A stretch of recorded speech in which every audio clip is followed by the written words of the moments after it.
back to Aegis Abroad. It's been a while. We haven't done a podcast since January, and as I'm hosting something in the podcast summit in Auckland, I realised I should put out a podcast. But the truth is, we've just been too busy. I've been flat out gigging around the country, and Adam has been working hard in the bar, and I think he got a girlfriend and he's not allowed to come out and play anymore. But we'll talk to him soon and get that story. In the meantime, I've been doing an Irish and Scottish tour, and on that tour we have a comedian based in Queenstown from County Meath or Dublin somewhere, and his name is Shane Mulvey, and he has a lot of stories, and I was reminded by his stories when we were in Rotorua and he woke up in hospital, pulled out the drips like the Incredible Hulk, and then ran home, and he doesn't know what happened. And I went, there's more stories there. So I sat down in Mapua with Shane and we had a chat, and he told me 3 hilarious, insane Aegis Abroad stories. So enjoy, and we'll be back soon with Adam. Take it easy out there, kids. So this is Aegis Abroad. I'll just explain where we are. First of all, we're in the Mapua Playhouse. Slightly hungover. Did a show here last night. Sold out. Great crack. Fucking great crack. Yeah. How are you enjoying the tour so far? Loving it. 4 sold out shows in a row. Absolutely buzzing. And tomorrow, or tonight, where are we? I'll blend them tonight. Sold out. Happy fucking days, David. Happy fucking days. Yeah, right. I don't know how to do this shit. So, the show is Aegis Abroad, right? And normally I do it with Adam, but he got in a relationship with Yoko Ono, and I hadn't had a chance to track him down for about 3 or 4 months. So, but I've always been aware, we've gigged for a while together, and I've always been aware of a couple of mad stories, but I've never heard them properly in full. And as far as I'm concerned, I think they will suit the Aegis Abroad podcast, right? So first of all, right, where are you from? I'm from Dublin originally. You got to speak into the microphone. I'm from Dublin originally. Jesus. Moved out to Ashbourne when I was about 10. So Yeah. Technically, I suppose you could say I'm fucking in the Meath section, you know? Yeah. You sound it. You have the accent. Don't really have the accent for it. My whole family's from Dublin. Yeah. I met them. Yeah, fucking great crack. Yeah, that was good crack. They loved that as well. Yeah. And how long you living in New Zealand? I'm in New Zealand about 8 years now. Came for the 3-month holiday. 3-month holiday. 3-month holiday. Do a bit of skiing. Fractured my neck on the last day of the season. Tell me that story. That was a bit of an Aegis Abroad story. That's exactly the story I want. I moved to Queenstown, thought I'd do 3 months here snowboarding or skiing at the time, and I was smashed. I was working for $15 an hour. Yeah, and I was after coming from Australia where I was in good money, so I was freaked. And my missus at the time didn't have a job, so I was working the weekends on the doors. Yeah, which bouncer. Was a nightmare. You know, professional hypocrite. Getting thrown out of the bar myself on a Friday, working the doors on the Saturday night. But you'd have a few gargles after on the Saturday night, and one thing led to another. Start 4 or 5 in the morning by the time you're getting home. Yeah. Then up at 9 o'clock up the mountain. A few cans on the way up. Yeah. A can of the lift on the way up, and was feeling a bit brave. Said, right, I'm going to shoot for a backflip here. You did a back. Can you do a backflip? I can do a backflip, yeah. But like I know it looks like I can do a backflip, but I can't. I move all right. And I overshot the backflip. I sent it into it and went 1.5 and landed on my neck. Woke up. I was like, did I land it? So I had one of the boys video on it, like, ta-da! And I was like, did I land it? He was like, don't move.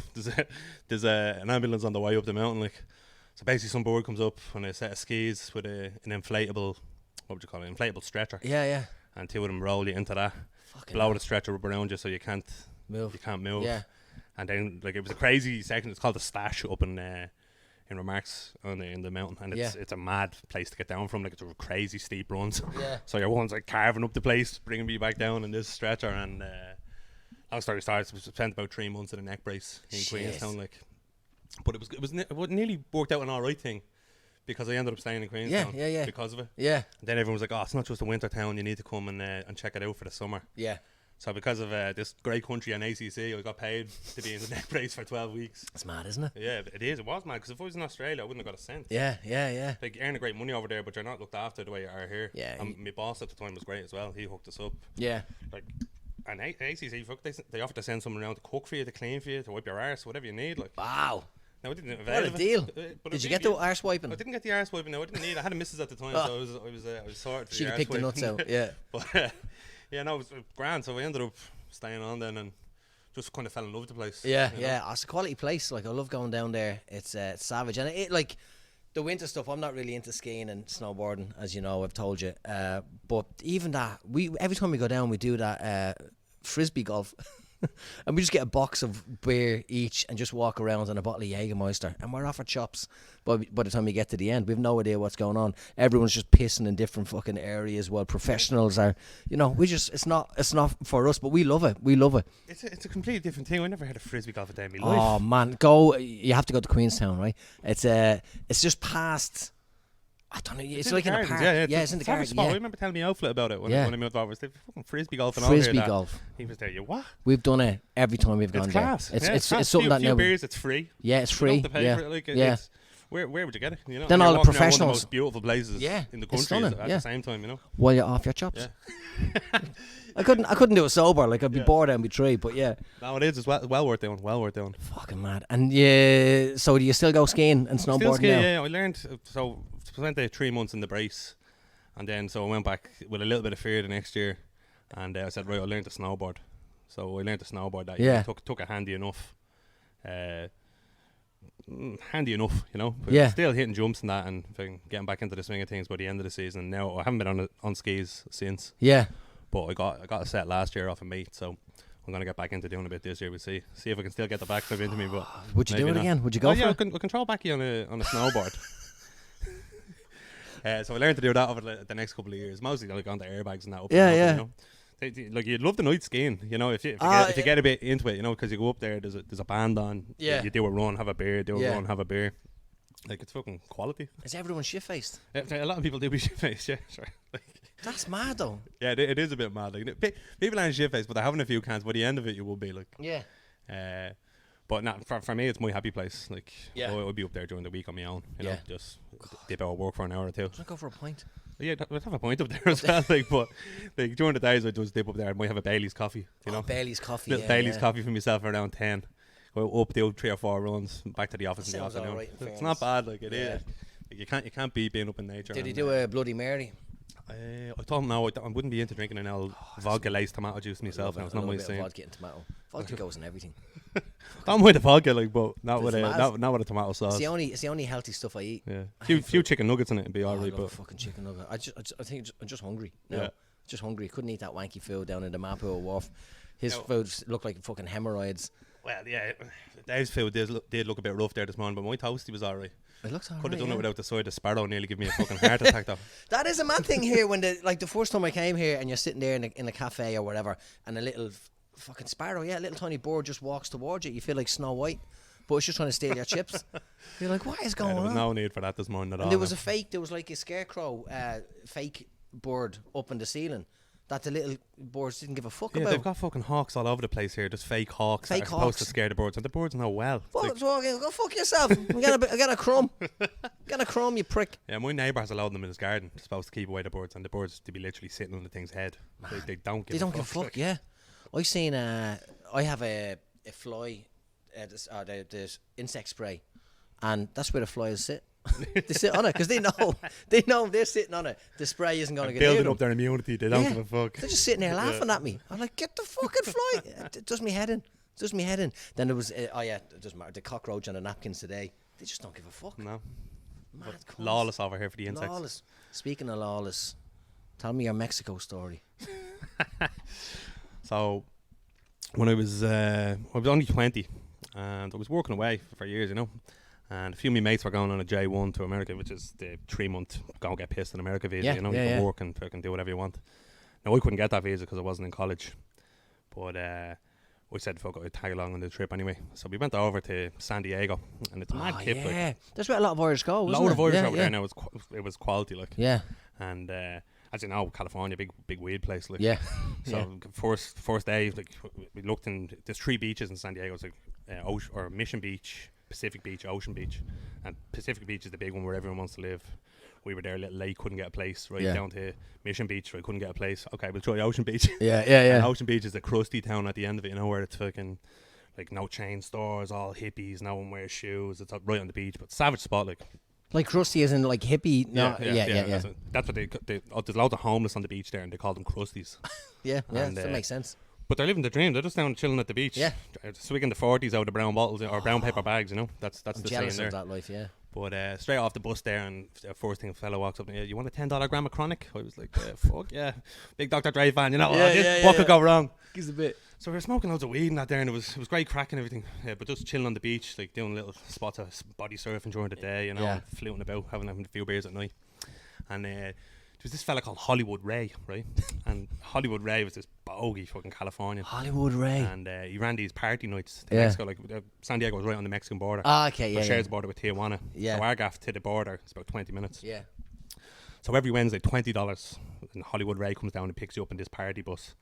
And before you get on, he says, right, we're going to Tijuana. Tijuana is dangerous. Yeah. You got to be careful. Like the weeks prior to us going, like there was bus full of tourists held at gunpoint there for days and held for ransom and shit. So we were all a bit nervous. Like I said, I was only 20. I was over in America with fake ID, you know, scaldy little fucking printout job. Yeah. And so we go down there on a Wednesday, $20, party bus to the border. Then you go across the border and Ray's like, right, you get into a taxi and you bribe the taxi man to bring you to Club Safari. Because the taxi men are all getting paid by all the clubs around there. Yeah. They bring you to some scaldies fucking strip club and you'll get robbed, you know? Yeah. So he's like, right, whatever the taxi man tells you the fare is, you give him another $5 on top of that and say, only Club Safari. So you go down to the border, and the border into Mexico is a fucking turnstile, you know? It's like going to the Kroger back in the day or whatever. Yeah. So you'd be fucking two at a time squeezing through, like, but as you go across on the Wednesday evening, they knew, right, the busloads of Irish are coming down here, and fucking they'd have the tunes pumping on the other side of the border. I swear to God. So we go through, we jump in the taxi, right, Club Safari. And Club Safari was a mad kip. You go in, it was like indoor, like club, but sand everywhere. So the floors are covered in sand. And the gargle is free. You have a band on for the $20 you paid. Oh, $20, fucking hell. There's all these politically correct now small people, not kids. You know, the small ones, people with beards. Small people with beards. Yeah. You know? Snow White's mates. And they're the waiters in the place, and they run around with little whistles going, and they throw you out menus, and you Jesus put 5 or 6 cocktails on them, and you order the cocktails off them. You give them $1 tip. Yeah. And they'll run off and they'll come back. And you can order one of the 6 cocktails, but no matter what you order, they'll come back with the same drink. It doesn't. It's all just coming out of a big barrel in the back of what I can only assume is big of slop. Oh, slop. Yeah. Pure slop, like paint thinners and piss, probably. Most likely, you know. Fucking hell. So it was heavy duty, but down there, everyone used to get robbed, you know. Normal. It was just normal, you know. Yeah. Like every week, say, we might know 30 people that were going down there, but there'd be another 200. Yeah. And every week we knew someone that was getting robbed, their passport go for a hop, and then you're trying to get back across the border. But so we were on edge in Tijuana, you know. Yeah. We were having great nights and fucking heavy on the gargle and everything. And after a few weeks, Ray comes up to us. He's like, "Listen, I'm launching another one called Rehab Sundays in Rehab Sundays in Rosarito, which is a couple of hours into Mexico. We get the bus right down there. Yeah. This club called Papas and Beer on the beach. Yeah. Like supposedly owned by the Mexican mafia, right? But a savage, beautiful spot. And he was like, "He's gonna let your guard down here. This is fucking a much more relaxed place." So we go down there every Sunday and we'd be playing football on the beach with the Mexicans, fucking, you know, like Corona ad shit. Yeah. Buckets of fucking Mexican beer getting brought out to you for $6, 12 beers, a load of limes, you know. You're like, fuck, this is paradise. Like, spend nothing. So we'd have great nights in there as well. And we were down there a few Sundays in a row. And one Sunday we went down, made me make Hunnell, we had a few gargles on us, so, and he was like, let's go and try and find some good grub. So off he sat down the fucking back alleys of fucking Rosarito. We find this little old lady spot and she was like, "Oh, come on in." She sits us down. It's like sitting in someone's kitchen. Yeah. And she just starts firing up plates of tapas to us and shots of tequila with every bit of tapas and fucking dirt cheap beers. Great crack. And sitting there a couple of hours having a ball for ourselves, really thinking, you know, fuck, 2 of the pastiest ginger white people ever, like in the heart of Mexico here, we've made it, you know. Yeah. And this big massive African American fella comes in and sits down beside us. He's like, "Oh, how you doing, boys? I'm Michael Smith." And it was like, "That's not your name." It's not your name, like, but go on, like, fucking. So we sat down and we started having a crack with him, and eventually he fucking loosens up after a couple of beers and he tells us he's on the run down there. And he's been down there for years, but he was friendly even from 10 beers deep, so you know it was all good. Yeah. And he was like, "Listen, you wouldn't be interested in coming to an old Mexican sex show, would you?" So we were like, "Is that donkey stuff?" Yeah, I'd say it was. No, we'd heard all these mad rumors about it, you know, and you think they're urban myths. So we were like, "Fuck it, we'll go." Yeah, it's a donkey sex. So he was like, "Do you want a bit of weed?" And I was like, "Fuck yeah, I'm smoking weed all the time." Like, great, fucking, we'll get some weed. He's like, "How much do you want?" I was like, "I'll just get us a $10 worth." Yeah. And he came back with what I can only describe as a fucking American football-sized fucking thing of tinfoil full of weed. And I was like, "Man, I only want the fucking $10 there." Like, and he was like, "That's $10 in Mexico, bro." Like, fucking, you know. I was like, "Oh, Jesus, right?" So he's like, "Well, we'll just stop in fucking there's like a pipe shop down here. We'll get a pipe, we'll take a few hits off that, and we'll go to the shop. Right, grand, off you go into the shop, buy a pipe, out onto the street. And this homeless fella come over and he's like, oh, dollars. And you've been warned when you go down there, don't be giving out dollars to the homeless or the kids on the street, because there'll be mobs of them following you then. So we're like, oh, sorry mate, don't have any, and off we go. So we're walking down these back alleys and fucking looking for a place to smoke some weed, and next thing you know, the same fucking homeless fella fucking comes out of nowhere with a phone. 2 male, blanco, cannabis. What the fuck? So I take out the fucking football of weed and Tom Brady into the fucking favelas. Like, I launch the thing and we start legging it back towards fucking Papa's and Beer to the club. So we're running down the fucking streets. And as we get to the corner, Papa's and Beer, Papa's is here. And we're coming through, and it's a fork in the road, and fucking 4 squad cars pull up, sirens on, out with the guns. Oh, fucking, like, I'm shaking now even telling you about it. Fucking, like, we didn't know what to be done. So at this stage, the cops fucking grab us over the bonnets of the car, and there's people coming out with Papa's and Beer, and they can see us, and I'm like, get Ray, fucking, don't know what I thought this bad bogey was going to do, but get him, like. And the cops are shouting at us in Spanish, and we don't know what the fuck to be doing. So they have me over the bonnet of the car, and they pull out a bag of weed out of my pocket. Not the bag of weed, a tiny little bag of weed. And I was like, that's not mine. What the shut the fuck up. And Ray's out, and I'm like, Ray. He was like, just be calm, everything's gonna be alright. So they fucking handcuffed me to Connell on this side, and fucking Michael Smith on this side. And they fuck us face down in the back of a pickup truck. Close up the fucking lid and speed off up the mountains. We're getting thrown about the back of this fucking pickup truck, face down, not knowing where we're going. Absolutely shitting it. Fucking hell. And they brought us into the station, took our passports, uncuffed us, put us in front of the high charts, took the photos, all that crap. Like, and fucking, like, we are shaking, like, where we're at. I'm 20 years old, like, I'm not experienced. I might have been arrested before, maybe, but like, nothing like this, you know. Mexico, Not in fucking Mexico, you know. You've heard the horror stories, and fucking. So they bring us into this big corridor full of cells, 4 cells, maybe jam fucking packed with Mexicans, like sardines in the place. There wasn't room for us. So they didn't actually put us in the cells with them. They handcuffed us to the cells. So I'm handcuffed to the cell here, to Connell, to your man.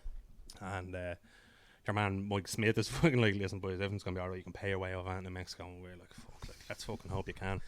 But I genuinely didn't even have much money with me. You go to Mexico with $50 and you live like a king for the day, you know. We're only going down there for a few hours. So I had whatever money I had left in my pocket, like I didn't even have a bank card around with me.